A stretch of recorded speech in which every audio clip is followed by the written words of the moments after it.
In the Ipili indigenous group from Papua New Guinea, girls who are coming of age go through a purification ritual. These young girls go to select areas in nature that they deem sacred, undertaking a process that allows them to emerge as women. The same ritual has been undertaken by the Ipili indigenous woman environmental defender, Cressida Kuala, who now laments the slow death of this tradition and the death of their bonds to the environment due to mining.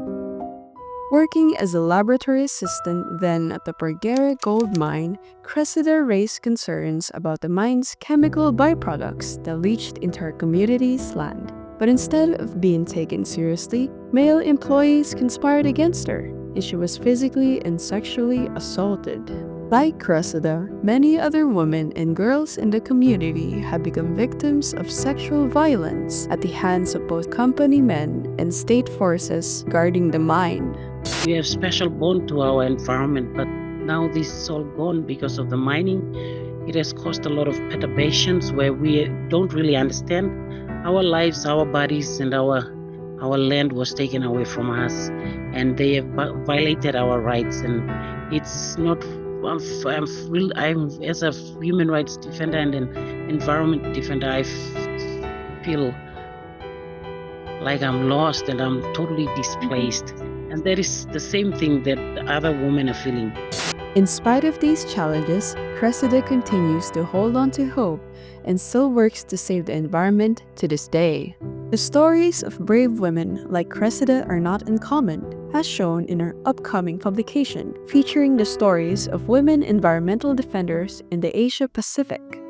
The Asia-Pacific region faces multiple crises in climate and environment with common root causes. All of those displaced by climate disasters in the world, 70% come from the region. Climate change has worsened drought conditions and increased hazards like flooding. These have greatly impacted agriculture, fisheries, and forestry, especially disrupting the education, health, livelihood, and food security of communities who depend on nature. The impacts of climate change are more grave on women, especially as they serve a primary role in their communities and households as nurturers and collectors of water, firewood, and food. Adding to climate impacts, there is also the alarming expansion of pollutive industries and extractive operations. Large-scale mining was a prominent issue in most women environmental defender stories. Companies profit off extracting minerals for export and even towards renewable energy transition, but the workers and communities are left with long-term destruction and pollution of their lands and waters.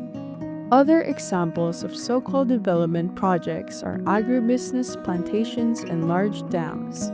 These are likely to displace communities and destroy the livelihoods of those living off the land. Both the climate crisis and environmental destruction by extractives are caused by the failures of the global capitalist system. Under this system, constant production and trade in the name of profit is prioritized over the environment and people's needs. When women environmental defenders fight for their rights and point out the injustices of this system, they face violence and reprisal, particularly gender-based attacks from state and private actors who benefit from the status quo. Indigenous communities in the Philippines shared similar experiences of threats and intimidation due to the continuous efforts of the state to take away their ancestral land for rubber plantations. Kat, an indigenous Manobo, shared how state forces securing the plantation have resorted to harassing them and other community members, tagging many as terrorists, justifying worse attacks like enforced disappearances and killings. Communities were heavily militarized, meaning that army detachments would camp within town. Kat shared that due to the militarization, NGOs that provided indigenous women with accessible healthcare disappeared. When women were in childbirth, the military would not help or offer vehicles to bring women to the hospital to safely give birth. Tumatagos ito doon sa kakulangan sa healthcare. No, na parang sobrang ironic na nakakarating yung mga military sa community pero walang healthcare na dumarating. No? Micah, a volunteer teacher in the Lumad School, also shared how women face double oppression at the hands of the military. She recalled how the genitalia of the LUMAD students who were massacred were found to be damaged. Her friend, a fellow volunteer teacher, was also subject to sexual violence before she was killed. Violence against women in the environment are two sides of the same coin: plunder and exploitation brought about by a patriarchal capitalist society. In the face of the attacks, women environmental defenders themselves are continuously working at the front lines and raising awareness on their issues. Cressida, a rape survivor, has established the WEHRD River Women's Association to continue their campaign against the mining projects in Porguera and to fight sexual violence against women. Due to the intensified militarization in their communities, Kat was sometimes unable to stay home with her mother. However, this did not stop her from actively continuing the struggle. She forges on, believing that the future of the LUMAD women and youth depends on their collective struggle against those who tried to take away their land.